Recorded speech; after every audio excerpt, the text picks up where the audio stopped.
Okay, let's continue on. Canada. He was the artistic, colorful foil to the studious, more buttoned-up Musk. Both of the young men were transfer students and ended up being placed in the funky freshman dorm. The lackluster social scene did not live up to Ressi's expectations, and he talked Musk into renting a large house off campus.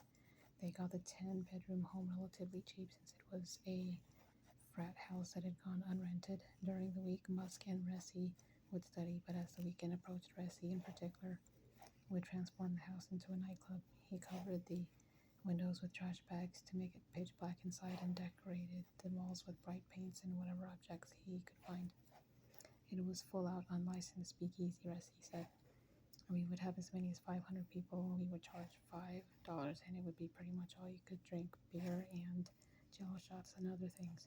Come Friday night, the ground around the house would shake from the intensity of the bass being pumped out by Ressi's speakers. We visited one of the parties and discovered that Ressi had hammered objects into the walls and lacquered them with glow-in-the-dark paint.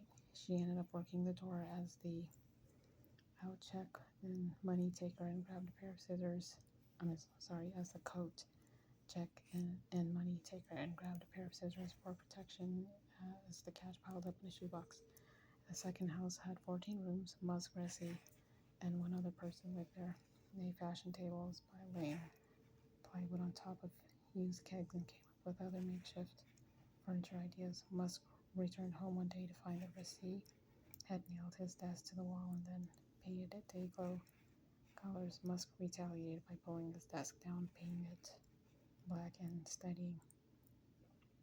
I'm like, dude, that's installation art in our party house, said Ressi. Remind Musk of this incident, and he'll respond matter-of-factly, it was a desk. Musk will have the occasional vodka and Diet Coke, but he's not a big drinker and does not really care for the taste of alcohol. Somebody had to stay sober during these parties, Musk said. I was paying my own way through college and could make an entire month's rent in one night. Adio was in charge of doing cool shit around the house, and I would run the party. As Rassi put it, Elon was the most straight-laced dude you have ever met. He never drank, he never did anything, zero, literally nothing.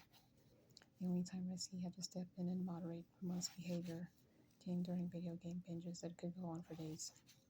Musk's longtime interest in solar power and finding other new ways to harness energy expanded at Penn. In December 1994, he had to come up with a business plan for one of his classes and ended up writing a paper titled The Importance of Being Solar. The document started with a list of Musk's wry sense of humor. At the top of the page, he wrote, "The sun will come out tomorrow." Little Orphan Annie on the subject of renewable energy. The paper went on to predict a rise in solar power technology based on materials improvements in the construction of large-scale solar plants. Musk delved deeply into how solar cells work and the various compounds that can make them more efficient. He concluded the paper with a drawing of the power station of the future. It depicted a pair of giant solar arrays in space, each 4 kilometers in width, sending their juice down to Earth via microwave beams to a receiving antenna with a 7-kilometer diameter.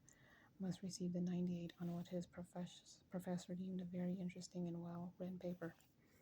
A second paper talked about taking research documents and books and electronically scanning them, performing optical character recognition, and putting all the information in a single database, much like the mix between today's Google Books and Google Scholar. And a third paper dwelled on another of Musk's favorite topics, ultracapacitors. In the 44-page document, Musk plainly jubilant over the idea of a new form. I was checking the time. For form of energy storage that would suit his future pursuits with cars, planes, and rockets. Pointing to the latest research coming out of a lab in Silicon Valley, he wrote, "The end result represents the first new means of storing significant amounts of electrical energy since the development of the battery and fuel cell. Furthermore, because the ultracapacitor retains the basic properties of a capacitor, it can deliver its energy over 100 times faster than a battery of equivalent weight and may recharge just as quickly. Musk received a 97 for this effort and praise for a very thorough analysis with excellent financials.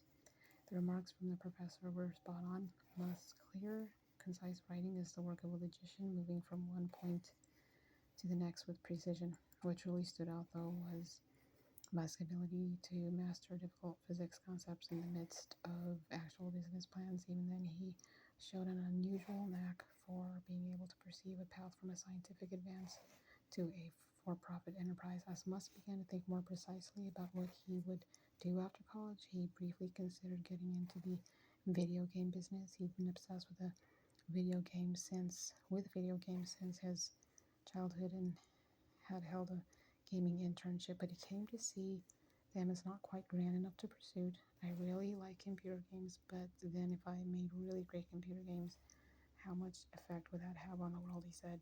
It wouldn't have a big effect. Even though I have an intrinsic love of video games, I couldn't bring myself to do that as a career. In interviews, Musk often makes sure that people know he had some truly big ideas on his mind during this period of his life. As he tells it, he would daydream at Queens and Penn and usually end up with the same conclusion.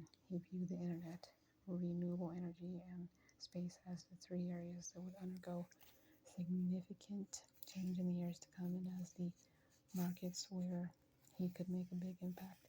He vowed to pursue projects in all three. I told all my ex-girlfriends and my ex-wife about these ideas. He said it probably sounded like super crazy talk. Musk's insistence on explaining the early origins of his passion for electric cars, solar energy, and rockets didn't come off as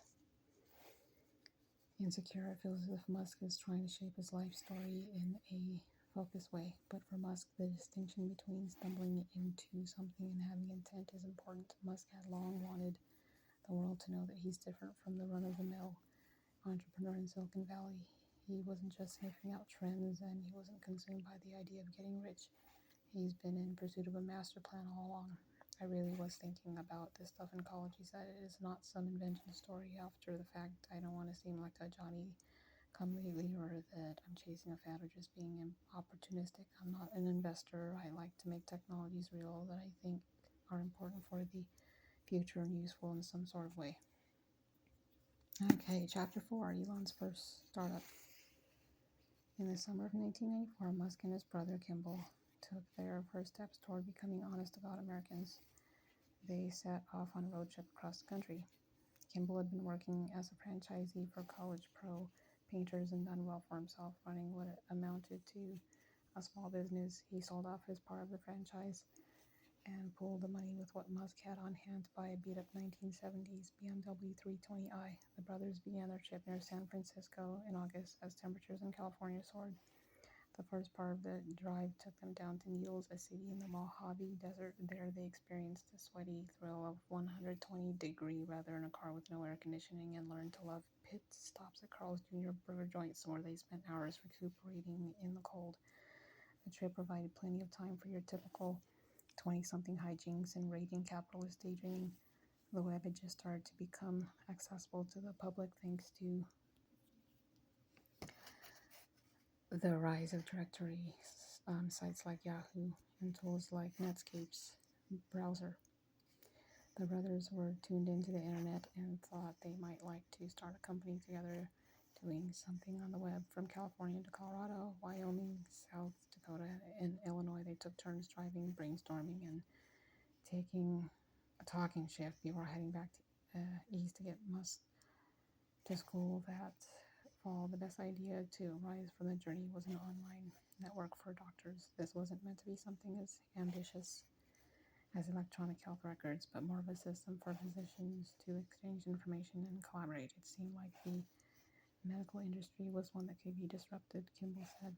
I went to work on a business plan in the sales and marketing side of it later, but it didn't fly. We didn't love it.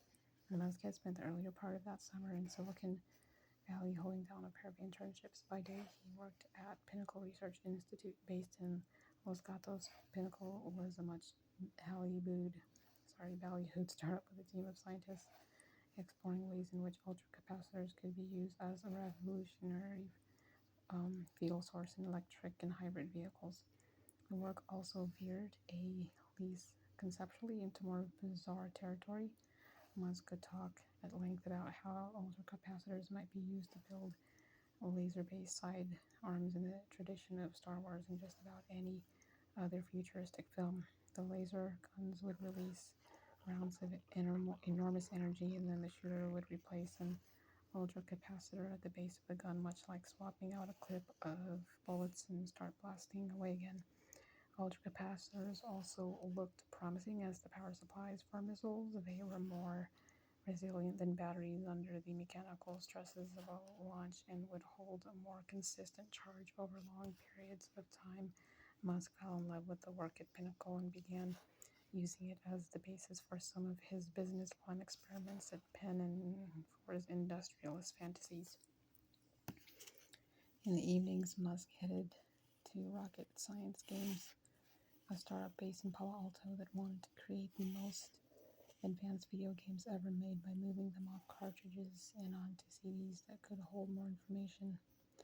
The CDs would, in theory, allow them to bring Hollywood-style storytelling and production quality to the games. A team of budding all-stars who were a mix of engineers and film people were assembled to pull off the work. Tony Fadell, who would later drive much of the development of both the iPod and iPhone or at Apple, worked at Rocket Science, as did the guys who developed the QuickTime multimedia software for Apple.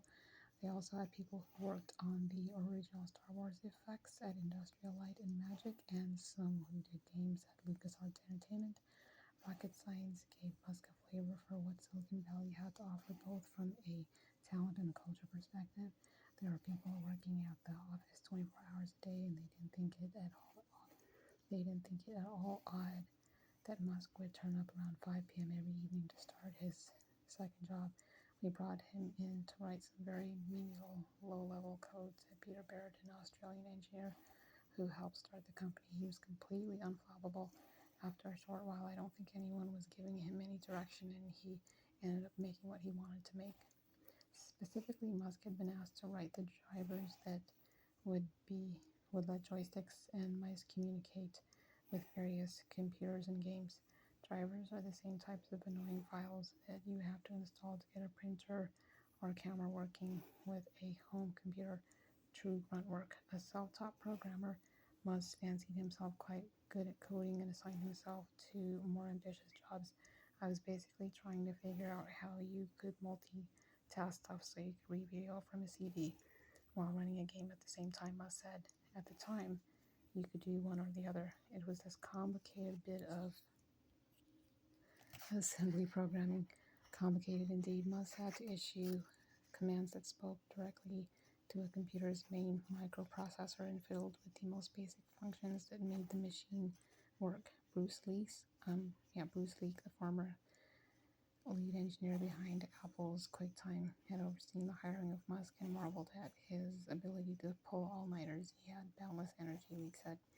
Kids these days have no idea about hardware, how stuff works. But he had a PC hacker background and was not afraid to just go figure things out. Musk found in Silicon Valley a wealth of the opportunity he'd been seeking in a place equal to his ambitions.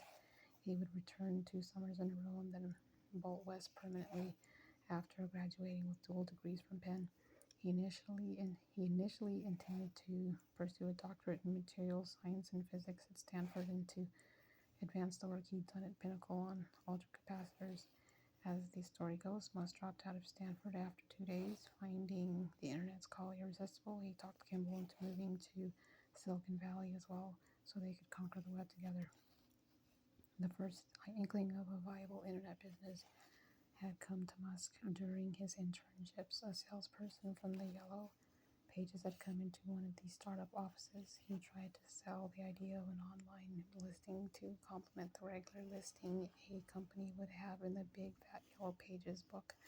This salesman struggled with his pitch and clearly had little grasp of what the internet actually was or how someone would find a business on it. The flimsy pitch got Musk thinking, and he reached out to Kimball, talking up the idea of helping businesses get online for the first time. Elon said, "These guys don't know what they're talking about. Maybe this is something we can do, Kimball said.